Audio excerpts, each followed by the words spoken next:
చూడండి, యోబు గ్రంథము 23వ అధ్యాయము 10వ వాక్య భాగము. నేను నడుచు మార్గము ఆయనకు తెలియను. భక్తుడు అంటున్న మాట ఏమిటి అంటే, నేను నడుస్తున్న మార్గము, నేను ఏ మార్గములో అయితే నడుస్తున్నానో ఆ మార్గంలో నాకు ఎన్ని అపాయాలు వస్తున్నాయో, నాకు ఎన్ని శ్రమలు సంభవించాయో, మరి నాకు వస్తున్న శారీరకమైన బలహీనతలైన, బంధువుల యొక్క తృణీకారమైన, స్నేహితుల యొక్క అసహించుకోవటము, ఇవన్నీ నడుస్తున్న నాకు మార్గాలు ఇవన్నీ కూడా ఎదురవుతూ ఉన్నాయి. ఇక్కడ రాస్తున్న ఈ భక్తుడి యొక్క జీవితాన్ని మనం చూస్తే భయంకరమైన ఒక శ్రమల మధ్య ప్రయాణం చేస్తున్న దినాలవి. ఆ భక్తుడు ఆ శ్రమల మధ్య ప్రయాణం చేస్తూ, ఆ కష్టాలను అనుభవిస్తూ, అవమానాలను అనుభవిస్తూ ఆయన మాట్లాడుతున్న మాట ఏమిటి అంటే, నేను నడుచు మార్గము ఆయనకు తెలియను. ఎవరికి తెలుసు? దేవుడికి తెలుసు అని చెప్తున్నాడు. నాకు ఈరోజు శోధన వచ్చింది, నాకు శ్రమలు వచ్చాయి, నాకు కష్టాలు వచ్చాయి, నాకు అవమానాలు ఉన్నాయి. ఇవన్నిటి మధ్య కూడా ఆయన అనే మాట ఏమిటి అంటే, ఇవన్నీ కూడా దేవునికి తెలుసు. తెలుసా తెలియదా? అందుకే దేవుడు అంటాడు, నీవు కూర్చుండుట, నువ్వు లేచుట నాకు తెలుసు, నువ్వు పండుకొనుట లేచుట నాకు తెలుసు. అంటే అన్నీ తెలుసు ఆయనకి. ఈరోజు నీవు నేను మన ఆత్మీయ ఈ మార్గంలో కూడా మనకి చాలా పరిస్థితులు సంభవిస్తూనే ఉన్నాయి. వాటన్నిటి మధ్య నువ్వు మాట్లాడవలసిన మాట ఏమిటి అంటే, ఇదిగో నాకు వస్తున్న ఈ పరిస్థితి, నేను నడుస్తున్న ఈ మార్గము నా దేవునికి తెలుసు. ఈ మాట ఏ పరిస్థితిలో అన్నాడో తెలుసా ఆయన? ఈ మాట అనే సమయానికి ఈ భక్తుడు ఏ స్థితిలో ఉన్నాడో తెలుసా?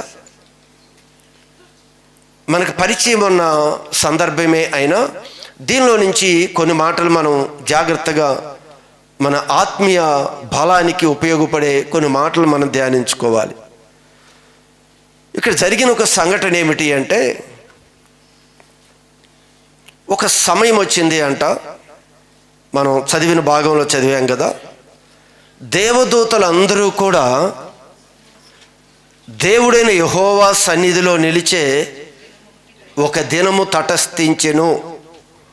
అందరూ కూడా మరి ఒక దినాన్ని అందరూ సమావేశం అవుతారేమో తెలియదు, కానీ అందరూ దేవదూతలు, కోట్లాది దేవదూతలు అందరూ కూడా దేవుని సముఖములో నిలబడే ఒక దినము తటస్థించింది. అందరూ దేవదూతలు అందరూ కూడా దేవుని ఎదుటికి వచ్చారు. ఆ దేవదూతల అందరి మధ్యలో అపవాది కూడా వారి మధ్యలో వచ్చి నిలబడ్డాడు. అయితే దేవుడు ఈ అపవాదితో మాట్లాడుతూ ఉన్నాడు. ఏమయ్యా, నువ్వు ఎక్కడి నుంచి వచ్చావు, నువ్వేం చేస్తున్నావు అని ప్రశ్న వేసినప్పుడు, నేను భూమి మీద నేను కొన్ని ప్రదేశాలని సందర్శించుకుంటూ పరిశీలించుకుంటూ వస్తున్నాను అని చెప్పాడు. అయితే అక్కడ దేవుడు మాట్లాడిన ఒక చక్కని మాట ఏమిటి అంటే, ఏం మాట్లాడాడు? నీవు నా సేవకుడైన యోబు సంగతి ఆలోచించితివా? నా సేవకుడు నన్ను సేవించే యోబు సంగతి నీవు ఆలోచించితివా, ఆలోచన చేశావా అని అడిగాడు. ఎంతమంది ముందు దేవుడు యోబు గురించి మాట్లాడుతున్నాడో తెలుసా? కోట్లాది దేవదూతల ముందు. కోట్లాది దేవదూతలు దేవుని సముఖంలోకి వచ్చినప్పుడు వారందరి ముందు భూమి మీద నన్ను సేవించే యోబు ఉన్నాడు, యోబు గురించి నీవేమైనా ఆలోచన చేశావా? అయితే ఇక్కడ దేవునికి అపవాదికి మధ్యలో జరుగుతున్న సంభాషణ అంతా కూడా దేవదూతలు ఆలకిస్తూనే ఉన్నారు. కానీ ఈ సంభాషణ యోబుకి తెలియదు. దేవుడు, అపవాది ఇద్దరు పరలోకములో వారు మాట్లాడుకుంటున్న ఈ సంభాషణ యోబుకి తెలియదు. అయితే అపవాది ఏమన్నాడో తెలుసా? యోబు గురించి దేవుడేం సాక్ష్యం చెప్పాడు ముందు? ఆయన ఎలాంటి వాడు అని ఆ కోట్లాది దేవదూతల మధ్య దేవుడు సాక్ష్యం ఇస్తున్నాడు. అతడు యథార్థవర్తనుడును, అతడు న్యాయవంతుడు, దేవుని యందు భయభక్తులు కలిగిన వాడు, చెడుతనాన్ని విసర్జించిన వాడు, భూమి మీద అతని వంటి వాడు ఎవ్వడు లేడు అని తన యొక్క సేవించే తన భక్తుడు గురించి కోట్లాది దేవదూతల మధ్య దేవుడు మాట్లాడుతూ ఉన్నాడు. ఎంత ఘనత తెలుసా? ఈరోజు ఆత్మీయ జీవితాన్ని కొనసాగిస్తున్న మనం కూడా ఈ మాటలు గ్రహించాలి. మనం 10 మంది ముందు మనం నిలబడితే చాలు, మన గొప్పతనం చాటితే చాలు అనుకుంటున్నాం. అలా కాదు.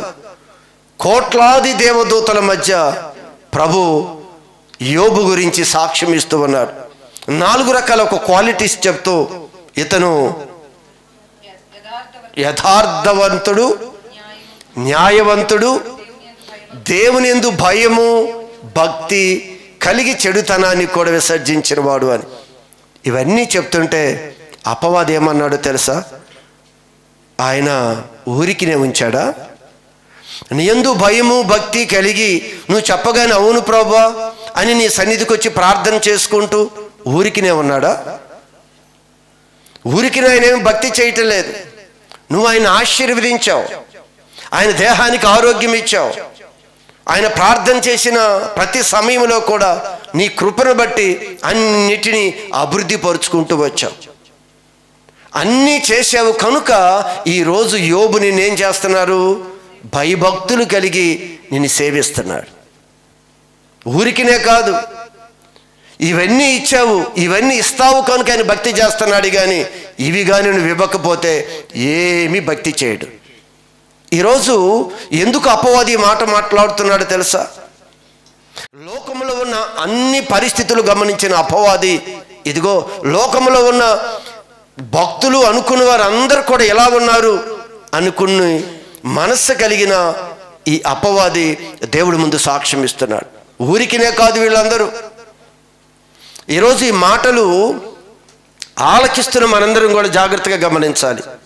మనం కూడా ఊరికినే ఆయన ప్రభువుని ఆరాధించటానికే వచ్చామా? ఆయన మన జీవితంలో కూడా ఏదో మేలు చేస్తాడు, ఆ మేలుల కొరకు వచ్చామా? కానీ అపవాది ఖచ్చితంగా చెప్తున్నాడు, ఇదిగో నీవు నా పిల్లలు అనుకుంటున్నావు కదా, నా భక్తులు అనుకుంటున్నావు కదా, నన్ను చక్కగా సేవిస్తున్నారు అనుకుంటున్నావు కదా, వీరెందుకు నిన్ను సేవిస్తున్నారు తెలుసా? నిన్ను దేవుడుగా గుర్తుపట్టి నిన్ను ఆరాధించటలేదు. నీ దేవుడిగా నీ బలాన్ని, నీ ప్రేమని, నీ కృపను చూసి నువ్వు ఇవ్వబోతున్న నిత్యత్వాన్ని చూసి వారిని నిన్ను ఆరాధించటలేదు.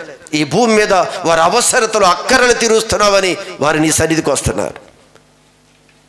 ఇలాంటి క్రమంలో వస్తున్నారు అని చెప్పి మాట్లాడుతూ ఉన్నాడు అపవాది. అపవాదికి ఏం తెలుసు అంటే, జనరల్గా లోకంలో ఉన్న ప్రజల యొక్క ఆ మనస్తత్వం అంతా తెలుసు, అనేకమైన భక్తుల యొక్క మనస్తత్వాలన్నీ తెలుసు. తెలిసి యోబు కూడా అలాంటి వాడే అన్నట్లుగా దేవుని ఎదుట మాట్లాడుతున్నప్పుడు దేవుడు అంటున్నాడు, యోబు అలాంటి వాడు కాదు, యోబు అలాంటి వాడు కాదు అని. ఇవన్నీ కూడా దేవునికి అపవాదికి మధ్యలో జరుగుతున్నది ఏది కూడా యోబుకి తెలియదు. అయితే దేవుడు అపవాది మాట్లాడారు. సరే, ఒకసారి యోబుని నువ్వు వెళ్ళి పరిశీలన చేసుకో అని చెప్పాడు దేవుడు. అందరు దేవదూతల మధ్య యోబుని పరిశీలన చేయి అని చెప్పినప్పుడు అపవాది పరిశీలన చేయటానికి వెళ్ళిపోయాడు. అక్కడ జరుగుతున్న సందర్భం ఏమిటి అంటే, యోబు పరిస్థితి భయంకరంగా అపవాది ఎప్పుడైతే ఎంటర్ అయిపోయాడో ఒక్కొక్కటి దాన్ని పతనం చేసుకుంటూ వస్తున్నాడు. అపవాది ఎప్పుడైతే మన జీవితాల్లోనికి అడుగు పెడతాడో, అపవాది ఎప్పుడైతే మన ఆలోచనలోనికి వాడు అడుగు పెడతాడో, మరి ప్రతిదాన్ని నాశనం చేసుకుంటూ వెళ్ళిపోతాడు. ఇదిగో ఇక్కడ ఎప్పుడైతే అపవాది యోబు కుటుంబంలోనికి అడుగు పెట్టాడో, మీరు అనుకోవచ్చు మరి మన కుటుంబంలో కూడా అడుగు పెడితే అంత నాశనమేనా? మరి ఆ అపవాది మన కుటుంబంలో అడుగు పెట్టకుండా ఉండాలి అంటే అపవాదిని కూడా మనం సేవించాలి కదా, అపవాదిని కూడా మనం ప్రేమించాలి కదా, అపవాదిని కూడా మనం ప్రాధేయపడాలి కదా. అయ్యా మా ఇంట్లోనికి రావద్దు, మా ఇంట్లో అడుగు పెడితే అంత నాశనం అవుతుంది అని మనం కూడా ఆయనకి ప్రాధేయపడాలి కదా. ఈరోజు మన గృహంలోనికి అపవాది రాకుండా, దుష్టుడు రాకుండా మనం కూడా రకరకాలవి ఇంటి చుట్టూ కడుతూ ఉంటాం, వాడు రాకుండా ఉండటానికి ప్రొటెక్షన్. అవేమీ పనిచేయ వాడికి, వాడిని అధిగమించుకొని వాడు రాగలడు. ఇక్కడ కూడా ఎప్పుడైతే ఆశీర్వదించబడిన ఈ కుటుంబంలోనికి అపవాది అడుగు పెట్టాడు, అంత నాశనం ప్రారంభమైంది. ఈరోజు మనం భయపడనక్కర్లేదు. ఎలా అపవాది ఆశీర్వదించబడిన గృహంలోకి అడుగు పెట్టాడు అంటే అక్కడ దేవుడు పర్మిషన్ ఇచ్చాడు కనుక అపవాది అడుగు పెట్టగలిగాడు. ఈరోజు అపవాది వస్తాడు అని మనం భయపడిన అవసరం లేదు. దేవుడు పర్మిషన్ లేనిది అపవాది మన ఆత్మీయ జీవితంలోనికి అడుగు పెట్టలేడు. మనకు కలిగిన దాన్ని దేన్ని వాడు పాడు చేయలేడు. అయితే ఇక్కడ యోబు కుటుంబంలోనికి అపవాది అడుగు పెట్టిన తర్వాత ఒక్కొక్కటిగా మొత్తం నాశనం చేసుకుంటూ వచ్చాడు. పొలంలోకి వెళ్ళిన గొర్రెలు, ఒంటెలు ఒక్కొక్కటిగా చనిపోతూ, తన పిల్లలు చనిపోతూ, తన గృహం అంతా కూడా అగ్నితో కాల్చబడుతూ, చివరికి తన దేహం కూడా కురుపులు వచ్చి శరీరం అంతా కూడా పాడైపోయి ఒక భయంకరమైన పరిస్థితిలో మారిపోయాడు ఈ భక్తుడు. ఎలా మారిపోయాడు అంటే పరిస్థితి ఎలా ఉంది మీకు అర్థం కావడానికి ఒక మాట చెప్తాను. యోబు స్నేహితులు 3 ఉన్నారు. ఈ 3 స్నేహితులు యోబు దగ్గరికి వచ్చారు. వార్త విన్నారు యోబు పరిస్థితి ఎలానో ఉంది అని. 3 స్నేహితులు యోబు దగ్గరికి వచ్చారంట. వస్తే యోబుని గుర్తుపట్టలేకపోయారంట. అంత బలంగా, అంత ఉన్నతంగా ఉన్న ఈ యోబుని స్నేహితులు వచ్చి చూసేసరికి గుర్తుపట్టలేని స్థితిలో మారిపోయి ఉన్నాడు యోబు. ఏదీ లేదు, ఇల్లు లేదు, వాకిలి లేదు, పనివారు లేరు, తనకి ఆహారం అందించేవారు లేరు, నీరు అందించేవారు లేరు. ఒక విధంగా చెప్పాలి అంటే తన చర్మం అంట తన ఎముకలకు అంటుకుపోయి ఉందంట. ఏమండి, మన ఈ చర్మము ఎముకలకి అంటుకుపోవాలి అంటే లోపల ఉన్న మాంసం అంతా కూడా కరిగిపోయింది, పూర్తిగా స్కెల్టన్ లాగా మారిపోయాడు. అపవాది ఎంటర్ అయిన తర్వాత తన జీవితం ఎలా పతనమైపోయిందో చూడండి. స్నేహితులు, ప్రాణ స్నేహితులు గుర్తుపట్టలేకపోయారు స్నేహితుణ్ణి. ఆ విధంగా మారిపోయాడు. శరీరం అంతా కురుపులు. తనకి ఆరోగ్యంగా ఉన్నప్పుడు అనేక మంది పనివారు ఉన్నారు. చివరికి ఈరోజు ఆరోగ్యం విడిచిపోయిన తర్వాత పనివారు ఎవరు కూడా అంట, చూడండి ఏమని చెప్తాడు అక్కడ, నేను నా పనివానిని పిలవగా వాడేమీ పలుకకుండా ఉన్నాడు, వాడు ఏమీ పలుకకుండా ఉన్నాడు, నేను వాని బతిమాలవలసి వచ్చాను. బతిమలాడుకుంటున్నాడు, అయ్యా కొంచెం మంచి నీళ్ళు, కొంచెం శరీరం నా బాధ ఉందని పనివాడిని బతిమలాడుకునే పరిస్థితికి అయిపోయా. ఎంతోమందిని పోషించి ఎంతోమందిని చేసి మంచి స్థితిలో ఉన్న ఈరోజు ఈ పరిస్థితి అంతా ఎలా ఉంది అంటే పనివాణిని బతిమలాడుకుంటున్నాడంట. స్నేహితులు వచ్చి రకరకాల మాట్లాడుతూ ఉన్నారు. నువ్వు పాపం చేయకపోతే ఎందుకు నీకు ఈ దుస్థితి వస్తుంది, నువ్వెక్కడో దేవుడి మీద తిరుగుబాటు చేసావు అందుకే నీకు ఈ దుస్థితి వస్తుంది అని మాట్లాడుతూ ఉన్నారు. భయంకరమైన ఓదార్చవలసిన స్నేహితులు ఈరోజు అవమానిస్తూ ఉన్నారు, హేళన చేస్తూ ఉన్నారు. తన దగ్గరికి ఎవరు రాలేని పరిస్థితి. ఇంకా ఆయన పరిస్థితిలో ఏమున్నాయో ఒకసారి ఇక్కడ చదవండి. అసలు ఆయన దగ్గరికి వచ్చినప్పుడు అంట 7 దినాలు ఆయనతో మాట్లాడలేక కూర్చొని ఉన్నారంట. యోబు దగ్గరికి వచ్చి స్నేహితులు 7 రోజులు ఆయనతో మాట్లాడలేకపోయారు. ఆ భయంకరమైన ఆ శోధన, ఆయన ఏడ్పులు చూసి, ఆయన బాధను చూసి ఏమని పలకరిస్తాం? మనం కూడా కొన్ని సందర్భంలో బాగా ఇబ్బంది పడుతున్న ఒక వ్యక్తి దగ్గరికి వెళ్ళినప్పుడు మనం ఏం మాట్లాడాలో మాటలు కూడా మనకు రావు. అమ్మా పర్వాలేదు అంటామా? జాగ్రత్తగా చూసుకోమని చెప్తామా? కొన్ని సందర్భంలో మనం నోటి మాట కూడా రాదు. అంత భయంకరమైన పరిస్థితి. 7 దినాలు అక్కడ రాయబడి ఉంది.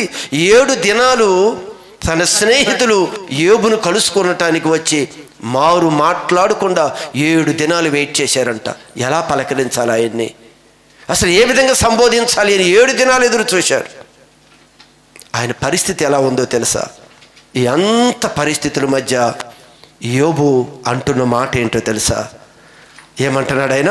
నేను నడుచు మార్గము, నాకొస్తున్న ఈ పరిస్థితి, నాకొస్తున్న ఈ శ్రమ, నాకొస్తున్న ఈ శోధన, నాకొస్తున్న ఈ కరువు, నాకొస్తున్న ఈ శరీర బలహీనత, ఈ కుటుంబంలో వస్తున్న ఈ పరిస్థితులన్నీ కూడా ఆయనకు తెలుసు.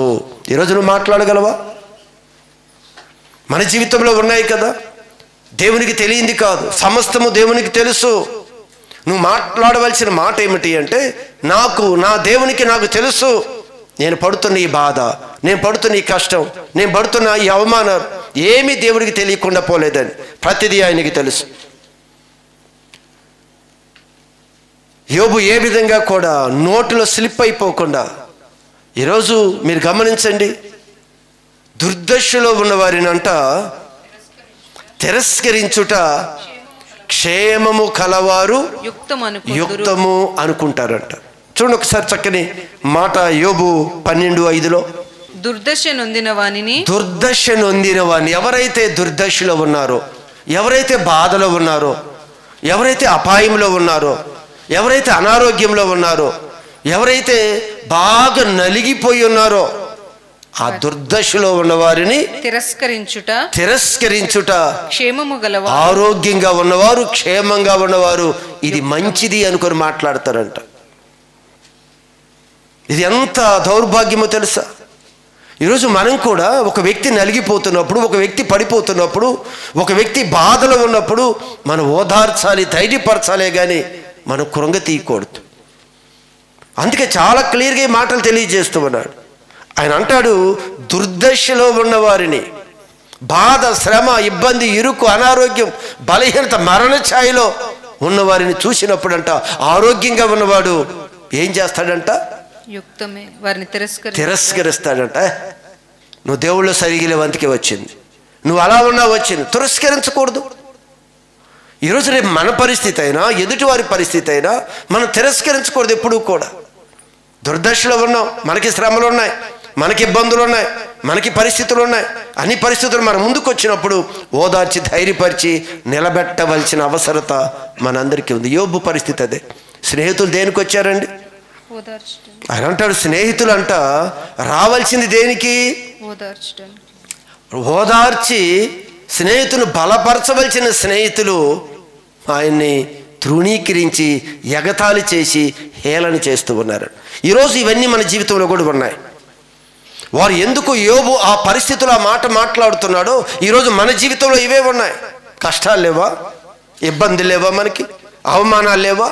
హేళన చేయటం లేదా? చులకలిగా మాట్లాడటం లేదా? కానీ నువ్వు ఏం మనాలి అంటే, ఇదిగో నేను నడుస్తున్న ఈ మార్గం, నా ఈ మార్గంలో ఎదురవుతున్న ప్రతి పరిస్థితి కూడా నా దేవునికి తెలుసు, నా దేవునికి తెలుసు అని మంచి విశ్వాసంతో నువ్వు అడుగులు వేయి. ఈరోజు భర్త అయినా, భార్య అయినా, కుటుంబంలో వస్తున్న శ్రమలు, రకరకాల భయంకరమైన శోధనలు ఉన్నాయి. ఇవన్నీ కొద్ది కాలమే, ఇవేమి ఎల్లకాలం మనల్ని వెంబడించేవి కావు. అందుకే అక్కడ అంటాడు, నేను నడుచు మార్గము ఆయనకు తెలియను, ఆయన నన్ను శోధించిన తరువాత నేను సువర్ణముగా మార్చబడతాను అన్నాడు. ఈయన తేల్చేసుకున్నాడు. ఈ శోధన, ఈ శ్రమలు ఉన్నాయి కదా, ఇప్పుడు నాకు వస్తున్న ఈ కష్టాలు ఉన్నాయి కదా, ఇదన్నిటి తర్వాత నేను ఐశ్వర్యవంతుని అవుతాను, నేను భాగ్యవంతుడిగా మార్చబడతాను. ఓ ఇశ్రాయేలు, నీ భాగ్యం ఎంత గొప్పది! శ్రమల మధ్య, కష్టాల మధ్య, అవమానాల మధ్య నడుస్తున్న ఇశ్రాయేలు గురించి దేవుడు అంటున్నాడు, నీ భాగ్యం ఎంత గొప్పది. ఈరోజు మన జీవితంలో కూడా ఎన్ని పరిస్థితులు మన మధ్య ఉన్నాయో చూడండి. ఆయన అంటున్నాడు, ఆయన నన్ను శోధించిన తరువాత, ఈ శోధన, ఈ శ్రమ, ఈ ఇబ్బంది, ఈ ఇరుకులు, వీటన్నిటి తర్వాత నేను ఐశ్వర్యవంతుడిగా మారుస్తాను. దేవుడు నన్ను భాగ్యవంతుడిగా దేవుడు చేస్తాడు. ఈరోజు నీవైనా నేనైనా సరే పరిస్థితులు వస్తున్నాయి, రకరకాల భయంకరమైన శోధనలు వస్తున్నాయి, అవమానాలు ఎవరి కుటుంబంలో లేవు. ఎన్నిసార్లు మరణం వైపు మనం పరుగులెత్తాం, ఎన్నిసార్లు మన జీవిత పుట్టిన దినాన్ని మనం కూడా శపించుకున్నాం కదా. ఈ కష్టాలు చూడలేక, ఈ బాధలు చూడలేక, ఏంటి ఈ జీవితం, ఏమిటి ఈ బ్రతుకు, దీని కొరకైనా మనం ఇక్కడ జీవిస్తుంది అనుకుంటూ మన పుట్టిన దినాన్ని శపించుకున్న రోజులు కూడా ఉన్నాయి. కానీ ప్రభు ఈరోజు మనకి ఒక మంచి భక్తుని చూపిస్తూ ఆయన అంటున్నాడు, నీకన్నా భయంకరమైన శోధనలు ఉన్నాయి. నీకేం శోధనలు ఉన్నాయ్యా? నీకేం భయాలు ఉన్నాయి? ఆయనతో పోల్చుకుంటే మనకు వచ్చిన శ్రమలు ఎంత? ఆయన ఆ మధ్యలో నా దేవుడు చూస్తున్నాడు, నా మార్గాలు ఆయనకి తెలుసు. నువ్వు ఏ రోజైనా మాట్లాడగలవా? ఖచ్చితంగా ఈరోజు భక్తి జీవితాన్ని కొనసాగిస్తున్న మనందరి జీవితాల్లో కూడా ఆయనకు తెలుసు, ఆయనకి తెలుసు. నువ్వు ఏ అవస్థ పడుతున్నావో, ఏ బాధపడుతున్నావో, ఎక్కడ నీ జీవితంలో కృంగిపోతున్నావో ఆయనకి తెలుసు. నిన్ను ఐశ్వర్యవంతుడిగా దేవుడు తయారు చేస్తాడు. పోగొట్టుకుని ఈ స్థితిలో, భయంకరమైన స్థితిలో ఉన్న ఈ స్థితిని ఏ విధంగా మార్చాడో మనకి తెలుసు. పోగొట్టుకున్న దానిని, కోల్పోయిన దాన్ని, ఎన్నో పరిస్థితుల మధ్య ఉన్న పరిస్థితుల్లో నుంచి ఏ విధంగా బయటికి లాగాడో తెలుసా? ఎన్నంతలుగా ఆశీర్వదించాడంట, రెండంతలుగా దేవుడు మరలా బయటికి తీసుకొని వచ్చాడు. ఈరోజు మీరు ఒకటి గమనించండి, అక్కడ అపవాది అంటున్నాడు, ఇదిగో వారు ఊరికినే భయభక్తులు కలిగిన వారిగా ఉన్నారా? నిజంగా ఈ ప్రశ్న మన మధ్యలో వేస్తే మనం ఏం సమాధానం చెప్తాం? ఈరోజు అదే ప్రశ్న దేవుడు వేస్తున్నాడు. అయ్యా, ఇంతమంది వస్తున్నారు కదా, నిన్ను సేవించడానికేనా? అపవాది దేవుని అడుగుతున్నాడు, ఎంతమంది వస్తున్నారని చెప్తున్నావు కదా, నీవు నన్ను సేవించడానికి వచ్చి నా ప్రజలని చూపిస్తున్నావు కదా, నిజంగా నిన్ను సేవించడానికి వచ్చారా వీరు? నువ్వు కావాలని వచ్చారా? నువ్వంటే మక్కువతో వచ్చారా? కాదు, వారికి ఏదో నువ్వు మేలు చేస్తున్నావని వచ్చారు. మేలు ఆపే, నీ దీవెన ఆపేసాయి. నువ్వు చేసేవి కొన్ని దినాలు వారి ప్రార్థనకి జవాబు ఇవ్వద్దు, వారి కష్టంలో నువ్వు మాట్లాడకుండా ఉండు. మనం ఏం చేస్తాం? యోబు భక్తుడు అంటాడు, నేను ఈ శ్రమల మధ్య, కష్టాల మధ్య తూర్పు దిక్కుకు వెళ్ళాను, దేవుడు కనపడతాడేమోనని. చదవండి ఒక్కసారి. నేను తూర్పు దిక్కుకు వెళ్ళాను, ఆయన అక్కడ లేడు, కనిపించటం లేదంట. ఈరోజు నీ ప్రార్థనలో, నువ్వు చేసే ప్రయాసలో ప్రభు ఒకవేళ కనిపించటం లేదేమో. ఇక్కడ అంటున్నాడు, చదువు, ఎన్నో వచనం అది? 23:8. నేను తూర్పు దిశకు వెళ్ళినను, ఆయన అచ్చట లేడు, ఆయన అక్కడ లేడు. పడమటి దిశకు వెళ్ళినను, ఆయన కనబడుట లేదు. దేవుడు నాకు కనిపించటం లేదు. ఆయన పనులు జరిగించు, ఆయన నిలబడి పనులు జరిగించే ఆ యొక్క ఉత్తర దిశకు నేను పోయాను, ఆయన నాకు కానవచ్చుట లేదు. అక్కడూ కనిపించటం లేదు. దక్షిణ దిశకు ఆయన ముఖము త్రిప్పుకొని ఉన్నాడు, నేను ఆయనను కనుగొనలేను. ఎటు తిరిగినా ప్రభు కనిపించలేదు. శ్రమ కనిపిస్తున్నాయి. చాలా ఈ వచనం చదివినప్పుడు చాలా దుఃఖం వేస్తూ ఉంటుంది. నిజంగా ఆ పరిస్థితులు ఎలాంటివో ఈరోజు వాక్యాన్ని ధ్యానిస్తున్న మనకు కూడా అర్థం కావాలి. అని అంటున్నాడు, తూర్పు దిక్కుకి వెళ్ళాను, ప్రభు అక్కడ నాకు కనిపించలేదు. పడమటి దిక్కుకు వెళ్ళాను, ఉత్తర దిక్కుకు వెళ్ళాను, ఎన్ని దిక్కులు తిరిగినా కూడా ప్రభు నాకు కనిపించలేదు. ఈరోజు నీ ప్రార్థనలో ఒకవేళ దేవుడు నీకు కనిపించకుండా కొద్ది దినాలు మరుగుగా ఉన్నాడేమో. ఒకవేళ నీవు ఆయన కొరకే వస్తున్నావా, ఆయనలో ఉన్నదాని కొరకు వస్తున్నావా, నువ్వు కూడా గమనించాలి. రాత్రి ఉపవాస దినంలో ఒక వాక్య భాగాన్ని మనం ధ్యానించాం. చూడండి, జకరియా పుస్తకంలో 4వ అధ్యాయం 10వ వాక్య భాగంలో రాత్రి ఉపవాస దినంలో ఒక మాటని నేను మీకు జ్ఞాపకం చేశాను. మరొకసారి చూడండి, జకరియా పుస్తకం 4వ అధ్యాయం 10వ వాక్య భాగం. కార్యములు అల్పమయ్యున్న కాలమును తృణీకరించిన వాడు ఎవడు? కార్యాలంట అల్పములై ఉన్నాయి. దేవుడి కార్యాలు ఏమైపోయాయి? తగ్గిపోయాయి. ఒకప్పుడు ప్రార్థన చేస్తే కార్యాలు ప్రభువా అనగానే ఎన్నిసార్లు ఆయన మాట్లాడాడండి, ఎన్ని మారు నీకు స్వస్థపరిచాడు, ఎన్నిసార్లు నేను ఉన్నానని ధైర్యపరిచాడు. దర్శనమో కలో తన వాక్యం ద్వారానో సేవకుల ద్వారానో పరిస్థితుల మధ్య నుంచి దేవుడు ఎన్నో మార్లు మాట్లాడాడు కదా. ఇప్పుడంట కార్యాలు ఏమైపోయాయి? అల్పములైపోయాయి. యోబు జీవితంలో కూడా కార్యాలు అల్పములైపోయాయి. తూర్పు పడమర ఉత్తర దక్షిణాలు ఎటు దిక్కు చూసినా కూడా దేవుడి కానమాలు కనిపించటలే. ఈరోజు నీ నా జీవితంలో కూడా ఒకవేళ కార్యాలు అల్పమైపోయాయేమో, నీవు ఒకవేళ కార్యాల గురించి వస్తున్నావా దేవుని యొద్దకి?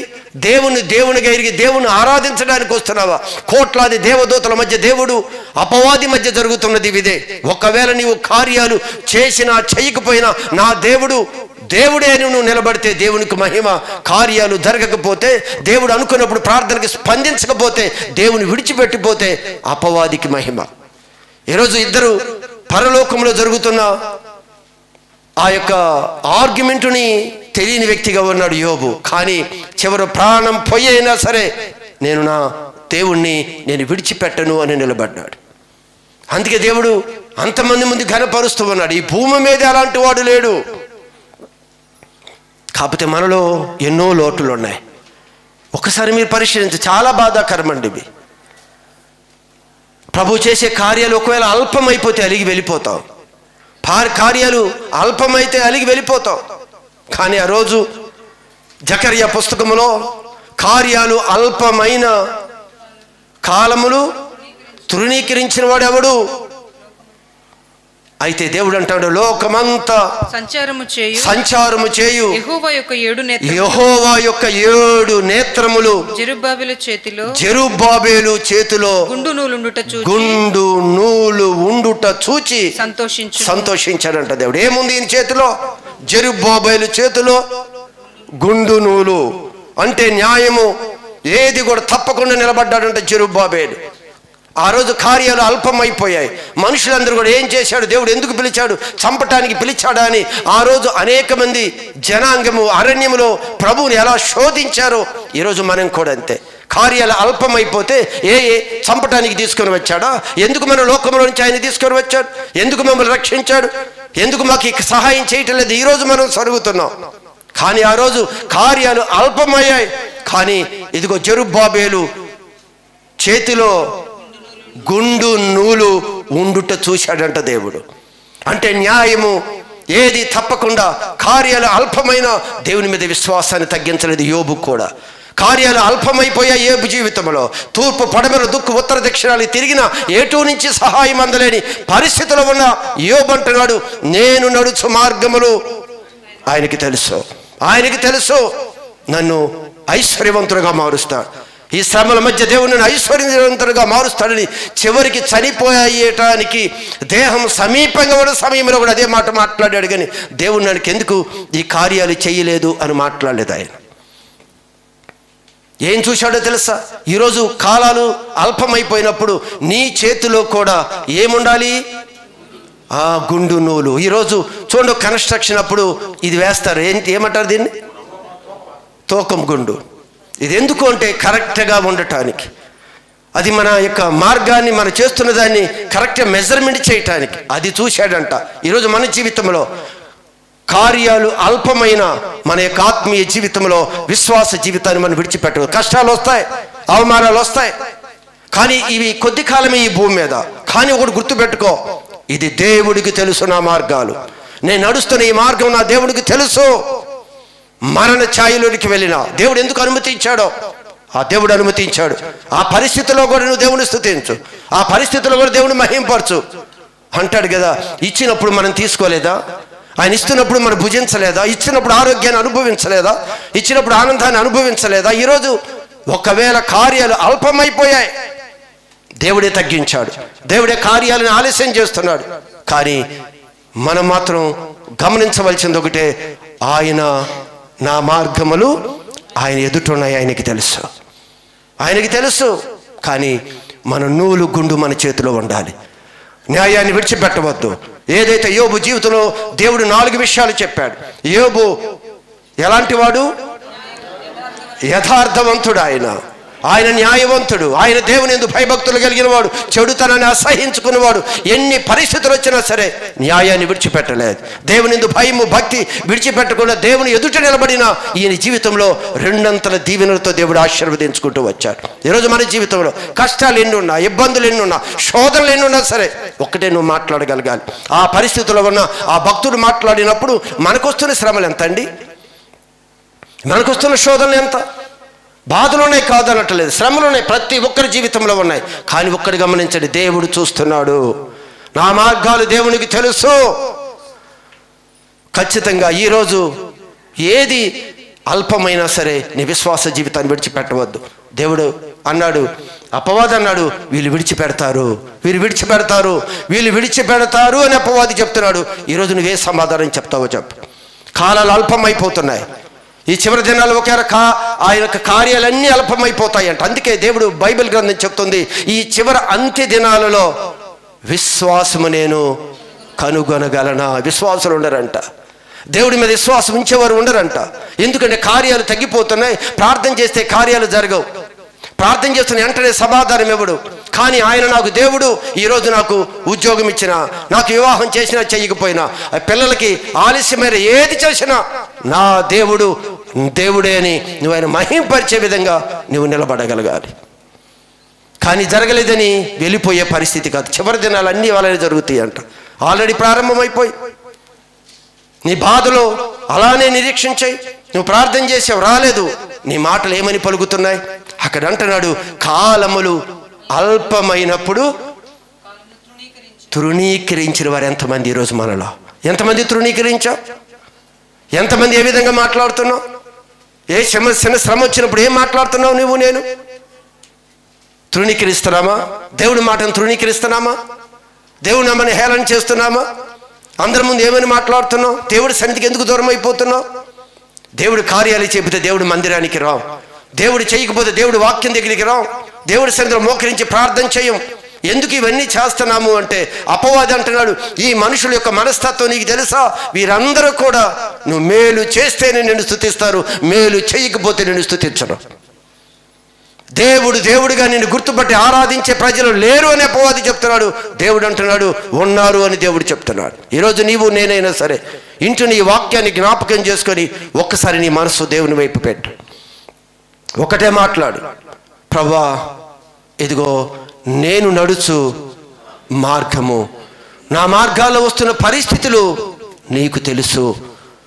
ఈ పరిస్థితుల మధ్య నన్ను నడిపించి నన్ను భాగ్యవంతుడిగా నువ్వు చేయబోతున్నావు ప్రభు అని ఆయన స్తుతిస్తూ ఆ నామాన్ని ఘనపరుచుకుంటూ ఆయన ఇవ్వబోతున్న ఆ నిత్యత్వాన్ని మన దృష్టిలో ఉంచుకొని మన ప్రార్థనని చేసుకుంటూ ఆరాధించుకుంటూ ముందుకు వెళ్ళిపోతూ ఉండగా ఆ దీవెనలతో ప్రభు మనల్ని నింపుతాడు.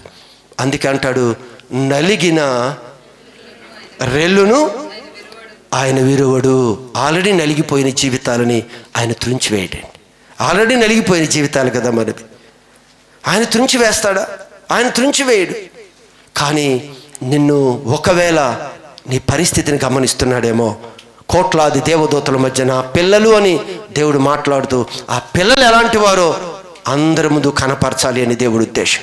నా పిల్లలు ఎంత విశ్వాసం కలిగిన వారో, నా పిల్లలు నన్ను ఏ విధంగా ఆరాధిస్తారు, నా పిల్లలు ఎంత భయభక్తులు కలిగి ఉన్నవారు అని లోకానికి కోట్లాది దేవదూతల మధ్య ఆయన ప్రచురిస్తూ వారికి చూపించాలని దేవుడు ఆశపడుతున్నాడు. కానీ అపవాది ఈ భూమి మీదకి వచ్చి ఆయన జల్లెడ పడుతూ ఉన్నాడు. ఆయన జల్లెడ పడుతున్నాడు అంట. చివరి దినాల్లో ఉన్నాం. విశ్వాసాన్ని విడిచిపెట్టకుండా దానిలో నిలబడటానికి దేవుడు మనందరికీ శక్తిని ప్రసాదించునుగాక. ఆమేన్.